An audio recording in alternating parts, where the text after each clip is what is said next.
कर्नाटक, गुजरात स्वच्छ ऊर्जा परिवर्तन में सबसे अधिक प्रगति करते हैं। रिपोर्ट ऊर्जा अर्थशास्त्र और वित्तीय विश्लेषण संस्थान (IFA) और एम्बर की एक संयुक्त रिपोर्ट से पता चलता है कि कर्नाटक और गुजरात स्वच्छ बिजली के संक्रमण में समग्र तैयारी और प्रतिबद्धता में सबसे अधिक प्रगति कर रहे हैं।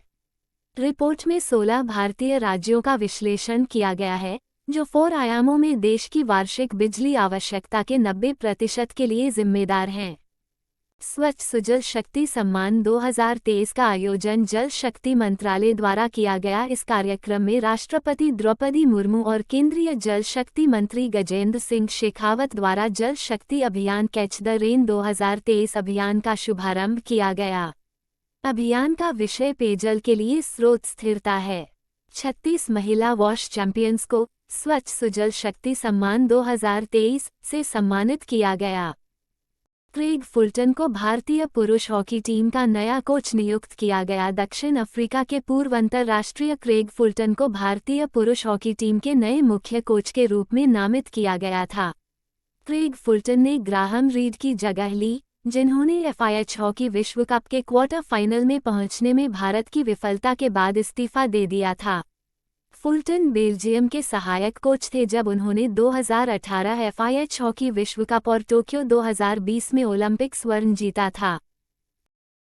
लेखक विनोद कुमार शुक्ला ने 2023 pen Nabokov lifetime achievement award जीता। प्रशंसित हिंदी लेखक विनोद कुमार शुक्ला ने अंतर्राष्ट्रीय साहित्य में उपलब्धि के लिए 2023 पेन नाबोकोव पुरस्कार जीता है।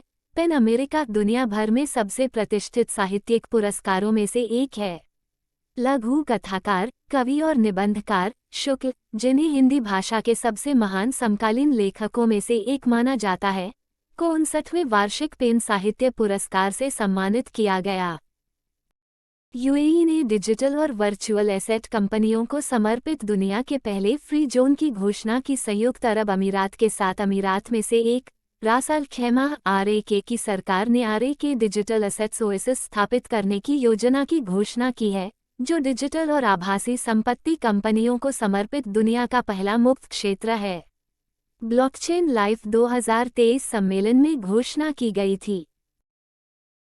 शून्य भेदभाव दिवस 2023 1 मार्च। इस वर्ष शून्य भेदभाव दिवस पर सेव लाइव्स डिक्रिमिनलाइज थीम के तहत यूएनएड्स इस बात पर प्रकाश डाल रहा है कि कैसे प्रमुख आबादी और HIV के साथ रहने वाले लोगों का डिक्रिमिनलाइजेशन जीवन बचाता है और एड्स महामारी के अंत को आगे बढ़ाने में मदद करता है। शून्य भेदभाव दिवस सभी प्रकार के भेदभाव को समाप्त करने के लिए एकजुटता का एक वैश्विक आंदोलन बनाने में मदद कर रहा है।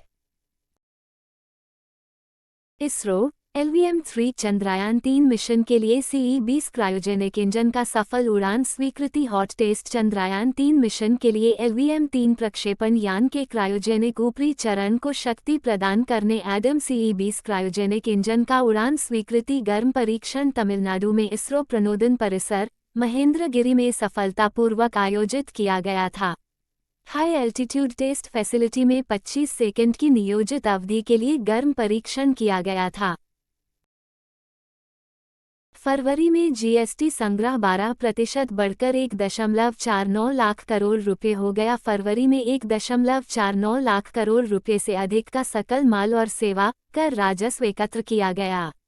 पिछले वित्त वर्ष की समान अवधि की तुलना में फरवरी में GST राजस्व संग्रह में 12% की वृद्धि दर्ज की गई है। फरवरी 2022 में GST राजस्व के रूप में 1,33,000 करोड़ रुपए से अधिक की वसूली हुई।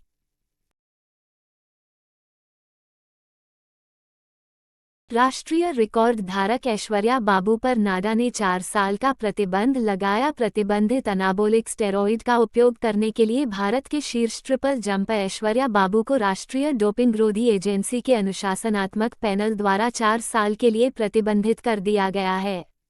उन्होंने चैंपियनशिप में 14.14 मीटर के राष्ट्रीय रिकॉर्ड ब्रेकिंग लंज के साथ ट्रिपल जंप का स्वर्ण जीता था।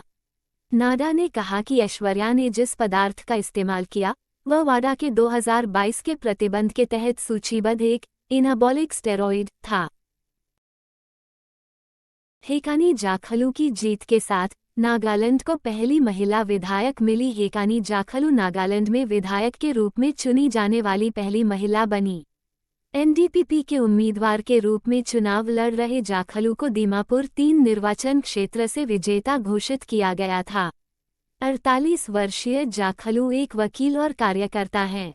एनडीपीपी की एक अन्य महिला उम्मीदवार सलहतोनुओ क्रूस ने पश्चिमी अंगामी निर्वाचन क्षेत्र में अपने निर्दलीय प्रतिद्वंद्वी को महज 7 मतों से हराया।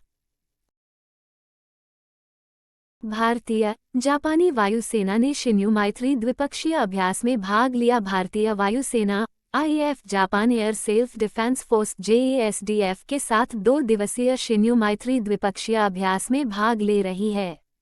इस अभ्यास का आयोजन भारत जापान संयुक्त सेना अभ्यास धर्म गाजियन के इत्र किया जा रहा है। धर्म गाजियन 13 फरवरी को कोमात्सु जापान में शुरू हुआ और 2 मार्च को समाप्त होगा। इप्स अधिकारी रश्मि शुक्ला को सशस्त्र सीमा बल का महानिदेशक नियुक्त किया गया। वरिष्ठ भारतीय पुलिस सेवा इप्स अधिकारी रश्मि शुक्ला को सशस्त्र सीमा बल एसएसबी का महानिदेशक नियुक्त किया गया है। एसएसबी नेपाल और भूटान सीमा पर तैनात सीमा रक्षक बल है। सशस्त्र सीमा बल मुख्यालय नई दिल्ली। आदर्श वाक्य सेवा, सुरक्षा और भाईचारा। एसएसबी गृह मंत्रालय के प्रशासनिक नियंत्रण में है। 31 भारतीय राज्यों ने पीएम केयर फॉर चिल्ड्रन योजना लागू की है।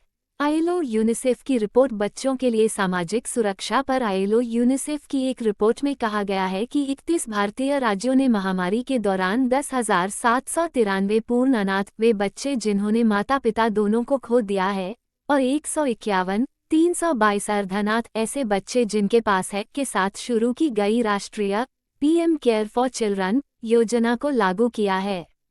एक माता पिता को खो दिया योजना का लाभ लेने वाली महामारी के कारण